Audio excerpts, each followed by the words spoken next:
আসসালামু আলাইকুম। দুপুর দুটো বাংলাদেশ বেতার খবর পড়ছি কাজী তামান্না।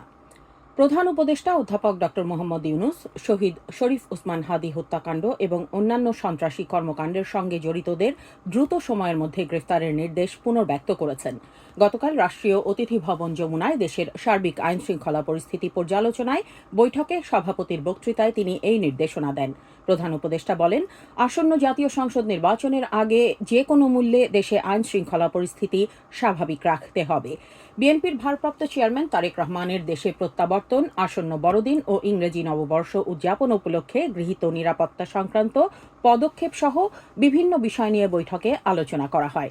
এছাড়াও ইনকিলাব মঞ্চের মুখপাত্র ও জুলাই যোদ্ধা শহীদ শরীফ ওসমান হাদির হত্যাকাণ্ডে সম্পৃক্তদের গ্রেফতার ও হত্যাকাণ্ড তদন্তের অগ্রগতি নিয়েও বৈঠকে আলোচনা করা হয়। বৈঠকে জানানো হয়, সম্প্রতি দুটি জাতীয় দৈনিক ও দুটি সাংস্কৃতিক সংগঠনের কার্যালয়ে হামলার সঙ্গে জড়িত সন্দেহে ভিডিও ফুটেজ দেখে ইতোমধ্যে ৩১ জনকে শনাক্ত করা হয়েছে। এছাড়া এসব হামলার ঘটনায় এ পর্যন্ত ঢাকা সহ দেশের বিভিন্ন স্থানে অভিযান চালিয়ে ৯ জনকে আটক করা হয়েছে। বৈঠকে আরও জানানো হয়, চট্টগ্রামে ভারতের সহকারী হাইকমিশনারের বাসভবনের অদূরে বিশৃঙ্খলা সৃষ্টির চেষ্টাকারীদের মধ্যে ৩ জনকে ভিডিও ফুটেজ দেখে শনাক্ত করা হয়েছে।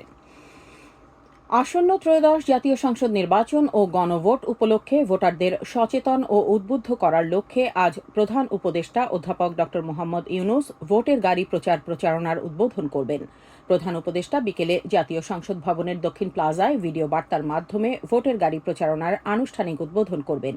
তথ্য ও সম্প্রচার উপদেষ্টা সৈয়দা রিজওয়ানা হাসান, সংস্কৃতি উপদেষ্টা মোস্তফা সরোয়ার ফারুকী এবং নির্বাচন কমিশনের সিনিয়র সচিব আখতার আহমেদ এ সময় উপস্থিত থাকবেন। বাংলাদেশ বেতার অনুষ্ঠানের কার্যক্রম সরাসরি প্রচার করবে।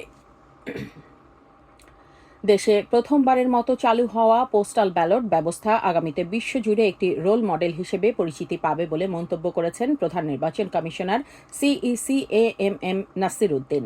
আজ রাজধানীর তেজগাঁওয়ে ডাক বিভাগের মেইল সেন্টার পরিদর্শনে গিয়ে সাংবাদিকদের এসব কথা বলেন তিনি।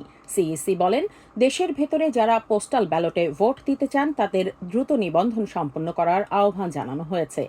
একই সঙ্গে নিবন্ধনের হার বাড়াতে সাংবাদিকদের সক্রিয় সহযোগিতাও কামনা করেন তিনি। জুলাই গণ অভ্যুত্থানের সম্মুখ সারির সাহসী যোদ্ধা ও ইনকিলাব মঞ্চের মুখপাত্র শরীফ ওসমান হাদি হত্যায় মূল অভিযুক্ত ফয়সাল করিম মাসুদের অবস্থান সম্পর্কে গোয়েন্দা সংস্থা কাজ করছে বলে জানিয়েছেন পুলিশের অতিরিক্ত আইজিপি খন্দকার রফিকুল ইসলাম।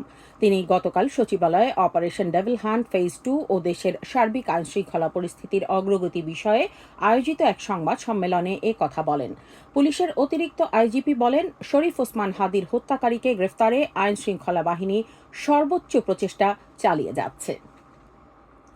ইসরায়েলের নিরাপত্তা বিষয়ক মন্ত্রিসভা অধিকৃত পশ্চিম তীরে ১৯টি নতুন ইহুদি বসতি স্থাপনের অনুমোদন দিয়েছে। এটি ইসরায়েলের বসতি সম্প্রসারণ উদ্যোগের সর্বশেষ পদক্ষেপ। আন্তর্জাতিক আইন অনুযায়ী অধিকৃত পশ্চিম তীরে ইসরায়েলি বসতি স্থাপনকারীকে অবৈধ হিসেবে গণ্য করা হয়। জাতিসংঘের মহাসচিব আন্তোনিও গুতেরেস এই সিদ্ধান্তের নিন্দা জানিয়ে বলেন, ইসরায়েলের অব্যাহত বসতি সম্প্রসারণে উত্তেজনা বৃদ্ধি পাবে। ইন্দোনেশিয়ায় আজ সকালে এক সড়ক দুর্ঘটনায় ১৬ জন নিহত এবং ১৮ জন আহত হয়েছেন। খবরে বলা হয়, রাজধানীর জাকার্তা থেকে ইয়োকার্তা যাওয়ার পথে দ্রুত গতির একটি যাত্রীবাহী বাস মহাসড়কের গতিরোধক ভেঙে উল্টে গেলে এই দুর্ঘটনা ঘটে।